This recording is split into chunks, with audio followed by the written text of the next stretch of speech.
Because Jack Smith is forging ahead with these probes, these investigations, and other investigative techniques, even as he prepares for what we expect to be 2 Trump trials. A D.C. grand jury reconvening today. That's the same panel which famously returned the indictment against Trump for the coup. And this comes after investigators interviewed the Trump ally, longtime Giuliani associate, someone I've spoken to about criminal justice reform before, a man who's kind of been in and out of a lot of different stories here, Bernie Kerik, facing questions about the efforts to capitalize on the big lie after Election Day, including the kind of a grift and questions of wire fraud. Jack Smith also continues to probe the elector fraud scheme. Giuliani, an unindicted co-conspirator there, but there are brand new subpoenas that came out within the past week as they bear down on that plot. Meanwhile, in what we do know is going on, the elector investigation and that other stuff, we're keeping an eye on whether there could even be new charges. It's not only all about the former president. There may be other people who tried to steal your vote who could be held to account. So some of that is, as always, we're, as journalists, a little bit behind where the probe might be. Then there's the trial prep, and this plays out in the wide open this week. Jack Smith sparring with Trump's attorneys over that evidence rule, the protective order, which has to do with whether Donald Trump would use or abuse certain information.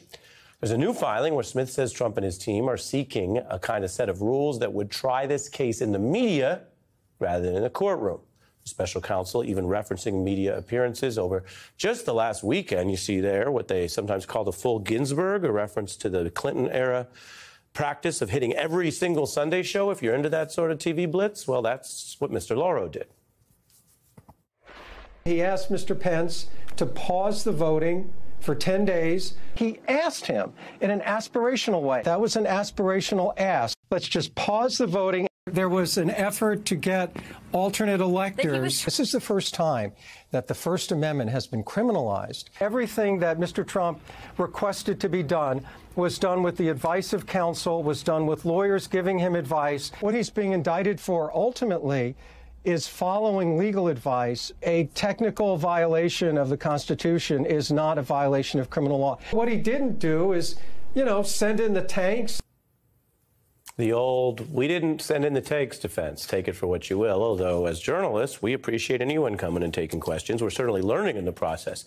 This is where there's a gap between what Jack Smith wants and what other public, transparent institutions want, which is as much information as possible.